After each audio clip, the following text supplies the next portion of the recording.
Allah, yang atas karunia dan nikmat dari Allah Subhanahu wa Ta'ala, kita masih diizinkan untuk hidup di muka bumi ini, bertaubat kepada Allah, meminta ampun kepada Allah, dan juga menjalani seluruh syariah yang diperintahkan oleh Allah Subhanahu wa Ta'ala.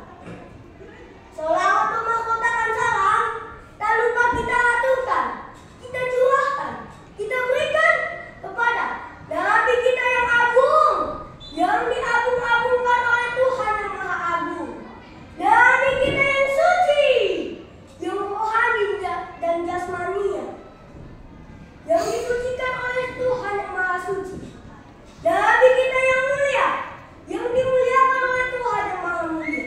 Sayyidina wa habibina wa syafi'ina wa qurrati a'yunina wa maulana Muhammad sallallahu alaihi wasallam. Bi afdhal shalawat wa ta'zim, yang sebaik-baik shalawat dan salam penghormatan untuk baginda Rasulullah sallallahu alaihi wasallam. Allah Subhanahu wa Ta'ala memerintahkan kita untuk berbakti kepada orang tua kita. Bahkan Allah Subhanahu wa Ta'ala berfirman di dalam surat Al-Isra ayat 23, A'udzubillahi minasyaitonir rajim. Wa qad rabbuka alla ta'budu illa iyyahu wa bil walidaini ihsana.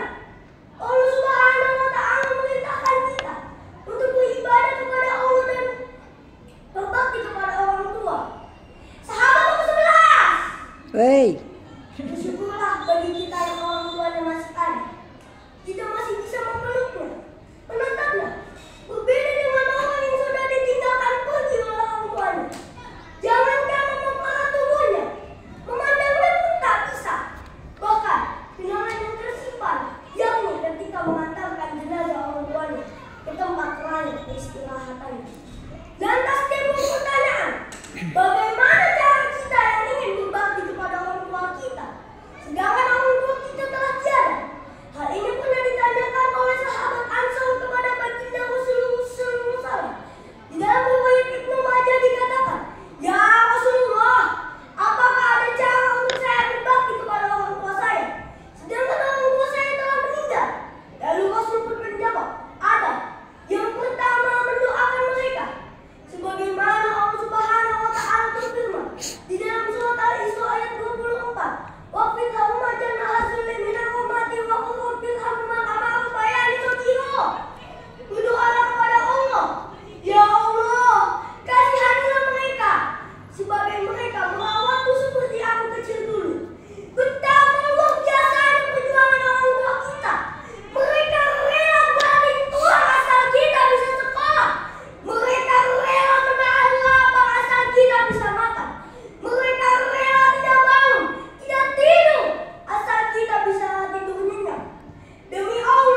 Ya. Itulah cara yang diajarkan oleh baginda Rasul Sallallahu Alaihi Wasallam. Mungkin ini saja yang saya sampaikan. Wabillahi taufiq wal hidayah. Wassalamualaikum warahmatullahi wabarakatuh. Waalaikumsalam warahmatullahi wabarakatuh.